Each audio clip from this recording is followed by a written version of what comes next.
Bom, pessoal, tudo bem? Agora que nós já falamos de aminoácidos, né? Vamos falar de proteínas, porque na verdade a gente sabe que as proteínas são formadas por aminoácidos, né? Então segue uma ordem, está seguindo uma ordem lógica aqui da apresentação das biomoléculas, né? A palavra proteína, essa é uma curiosidade, né?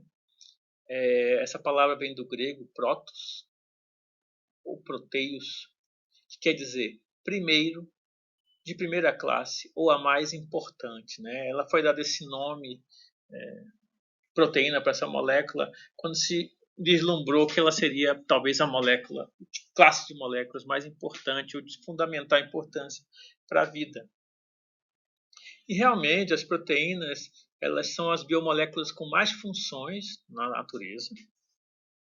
Elas têm diversas funções, como enzimas, como hormônios, como transportadores, anticorpos, etc.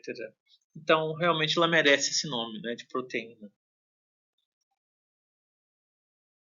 Uma definição bioquímica de proteína, a definição bioquímica mais precisa seria: proteínas são polímeros de resíduos de L-alfa-aminoácidos. Então, observação 1, o que são polímeros? Observação 2, o que são resíduos? Por que resíduos? E observação 3, o que são L-alfa-aminoácidos? A observação 3 eu não vou citar, porque nós já vimos bastante o que são os L-alfa-aminoácidos. Mas a gente vai falar um pouquinho o que são polímeros e por que falam resíduos de L-alfa-aminoácidos, não polímeros de L-alfa-aminoácidos. Primeiramente, sobre polímeros. Quando se fala de polímeros, se fala de macromoléculas, moléculas grandes, enormes, constituídas por múltiplas unidades fundamentais que são chamadas de monômeros. Então, essa figura mostra, então, uma forma bem esquemática, né, monômeros, né, são essas bolinhas verdes, sofrendo um processo de polimerização. E esses monômeros, juntos, eles formam o que a gente chama de polímero. E esses polímeros, eles possuem ligações específicas entre os monômeros. É claro que nesse processo, normalmente quando tem a polimerização, sai alguma coisa, pode sair água, por exemplo. Né? Desse processo da ligação de um monômero com o outro, pode sair água. Portanto, o que fica é o resíduo desse monômero. Essa outra figura mostra o processo de novo de polimerização, mas também ela quer mostrar também o seguinte: os polímeros podem ser feitos de um único tipo de monômero, e aí formaria um homopolímero, ou um polímero pode ser formado de diferentes tipos de monômeros, e aí esse polímero seria chamado de heteropolímero. No caso aqui de cima, eu tenho essas bolinhas azuis, seria um monômero único, igual essas moléculas, por exemplo, a glicose, que sofre um processo de polimerização, formando um homopolímero. Por exemplo, o amido e a celulose são polímeros de glicose, são homopolímeros. Tá? Entre os resíduos de glicose, eu tenho ligações poliméricas. Né? Certo? Aqui no caso de baixo, eu tenho diferentes monômeros, por exemplo, aminoácidos ou nucleotídeos, que no processo de polimerização formam heteropolímeros. Peptídeos são heteropolímeros, proteínas são heteropolímeros, DNA e RNA são heteropolímeros. Vou mostrar aqui, de uma maneira muito esquemática, a ligação entre dois L-alfa-aminoácidos. Aqui está mostrando aqui um L-alfa-aminoácido, né, a estrutura do L-alfa-aminoácido, vocês já viram nas aulas passadas. Né? E quando eu tenho o aminoácido AA1, quer dizer aminoácido 1, AA2, aminoácido 2. Quando o aminoácido 1 forma uma ligação com o aminoácido 2, Nesse processo sai uma molécula de água e forma um dímero, que é chamado um dipeptídeo. Um dipeptídeo seria um peptídeo, um polímero, né? No caso é um peptídeo formado por 2 resíduos de aminoácidos. É um dipeptídeo. Se fossem 3, seriam tripeptídeo, se fosse 4, tetrapeptídeo. Tá certo? Então, por isso, eu não chamo mais essa caixinha verde, a caixinha vermelha, de aminoácidos, e sim resíduos de aminoácidos, porque eles não estão inteiros, eles perderam uma molécula de água entre eles. A ligação entre os resíduos de aminoácidos e um peptídeo, ou uma proteína, é chamada de ligação peptídica.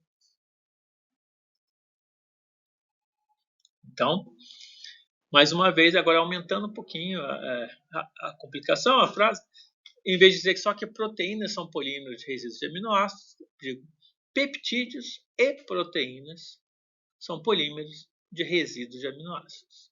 Agora, qual é a diferença? Existe diferença entre peptídeos e proteínas? Ou é tudo a mesma coisa? Né? A diferença, existe diferença, mas a diferença seria por causa do tamanho? Sim, essa é uma explicação. Realmente, os peptídeos são polímeros menores do que as proteínas. Se eu tiver uma molécula, um polímero de 2, 3, 4, 10 resíduos de aminoácidos, eu sei que isso é um peptídeo, com certeza. E aí eu vou chamar de dipeptídeo, tripeptídeo, tetrapeptídeo, pentapeptídeo, etc. Quando chega numa fase maior, tipo 40, 50, você já fica meio assim na dúvida se é um peptídeo ou se é uma proteína, ou se é um polipeptídeo. As proteínas são polipeptídeos. E aí tem que ser analisado caso a caso. Então vem uma pergunta, né? A partir de um certo tamanho, um peptídeo é considerado um polipeptídeo. E as proteínas são polipeptídeos. Que tamanho é esse? Isso aí varia de autor para autor, de ideia, de autores diferentes, pensadores diferentes. Mas tem dos critérios que é usado, é que a partir de 50 resíduos, tipo 51, já seria um polipeptídeo ou uma proteína. Isso é uma coisa meio assim arbitrária, considerando a insulina como uma pequena proteína. E a insulina tem 51 resíduos. Então, abaixo da insulina seria peptídeo e acima da insulina já seria um polipeptídeo ou proteína. Tá? As proteínas são sempre polipeptídeos. E muitas das proteínas são constituídas por um ou mais polipeptídeos. Eu posso ter uma proteína sendo feita de mais de um polipeptídeo juntos. Né?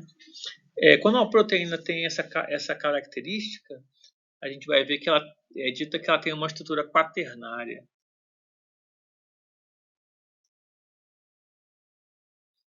Então, essa figura ela está mostrando duas proteínas, representação de duas proteínas.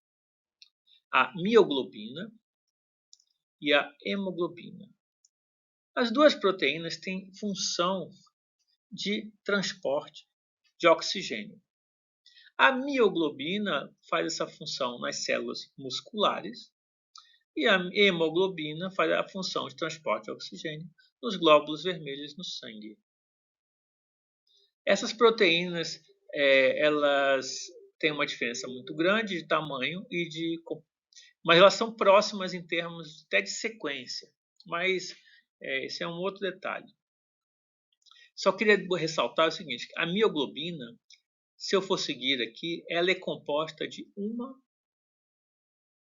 um polipeptídeo. A hemoglobina, se eu for contar aqui, 1, 2, 3, 4, ela é formada de 4 polipeptídeos, tá? Só para dizer, ou 4 cadeias polipeptídicas. A gente também chama isso de cadeia, o polipeptídeo formando a proteína, a gente chama de cadeia polipeptídica. Proteínas podem ter 1, pode ter 2, pode ter mais cadeias polipeptídicas. Voltando à diferença de peptídeos e proteínas, será que uma diferença entre proteínas e peptídeos é que um possui função biológica e o outro não? Será que peptídeos não possuem funções biológicas e as proteínas possuem funções biológicas? Seria essa a diferença? Não, porque muitos peptídeos possuem função biológica. Como está mostrando aí, está mostrando 5 peptídeos. A vasopressina, aqui tem dizendo, ela é formada de 9 aminoácidos, resíduos de aminoácidos. Com 9 resíduos de aminoácidos, eu não posso dizer nunca que isso é uma proteína. Ela está mesmo no tamanho de peptídeos, muito menos de 50, né? Então, a vasopressina, ela é um hormônio que regula a pressão arterial, aumentando a pressão arterial. Já a bradicinina, que também tem 9 aminoácidos, já é um hormônio vasodilatador que reduz a pressão arterial. Então, isso são peptídeos. A ocitocina, coincidentemente, também tem os mesmos 9 aminoácidos, também é chamado de hormônio do amor. Tem diversas funções, estimula a contração uterina no parto, a ejeção de leite na lactação, reduz o estresse, ansiedade, etc. Eu tenho um peptídeo artificial, que é o aspartame. É o aspartame que está nos refrigerantes, né, que são light, né, zero, e tipo a Coca Zero, por exemplo.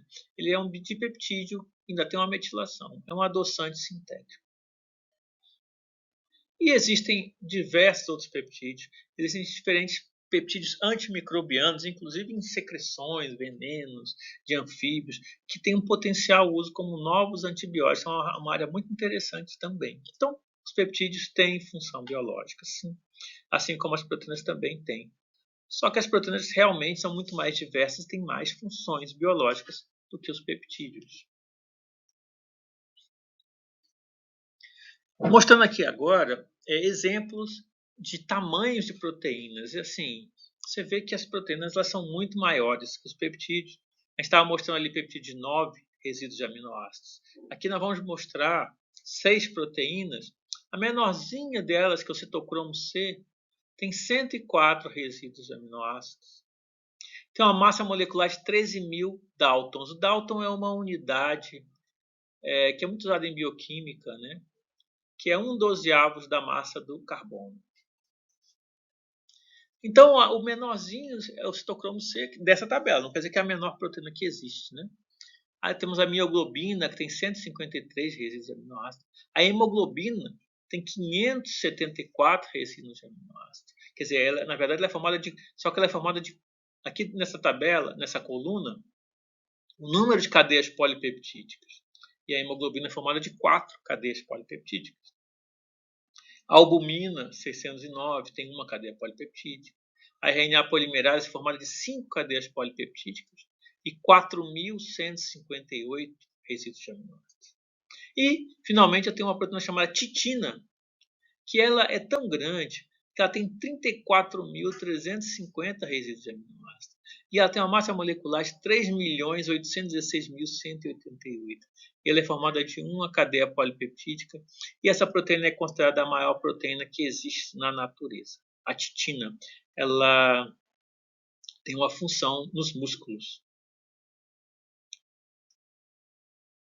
Algumas das funções das proteínas seriam... Aí tem...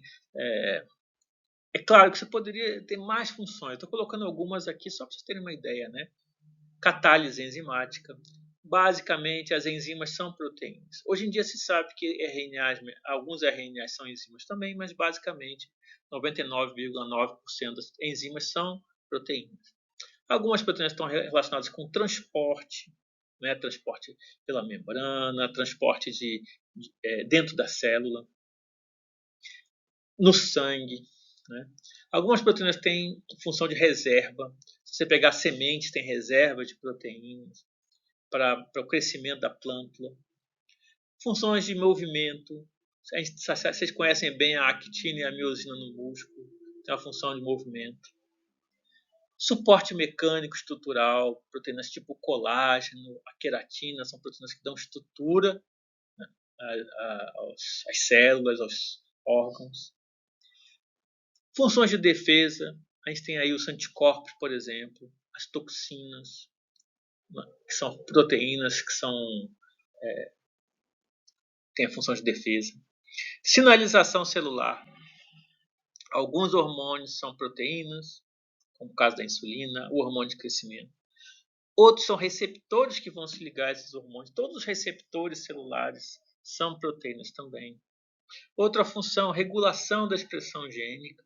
Regulam quais genes que vão ser expressos em cada célula.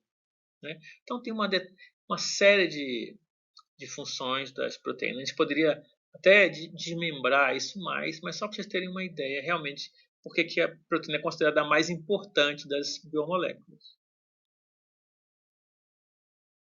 Aqui deixando aqui um exemplo, né, só para ficar bacana, a duplicação do DNA por um complexo de proteínas, né? O DNA sendo aberto, as duas fitas de DNA sendo duplicadas, e essas bolinhas que tem por aqui, essa parte aqui, são proteínas, são complexos que agem juntas, né? Fazendo a duplicação do DNA. Então, mesmo o DNA, que é uma molécula super importante, que é considerada a molécula mais famosa que tem, mas todo o processo, tanto da duplicação do DNA como depois a transcrição dos genes, é feita por proteína. E aqui uma proteína muito legal, que é uma proteína motora, né, a dineína, que ela levando uma microvesícula dentro da célula em cima dos microtúbulos, né, que são como se fossem uns caminhos, umas estradinhas dentro da célula. Então, assim, só coloquei esses dois videozinhos só para vocês terem mais uma visão bacaninha de algumas funções das proteínas, tá bom? E aí, na próxima aula, a gente vai ver mais sobre as proteínas.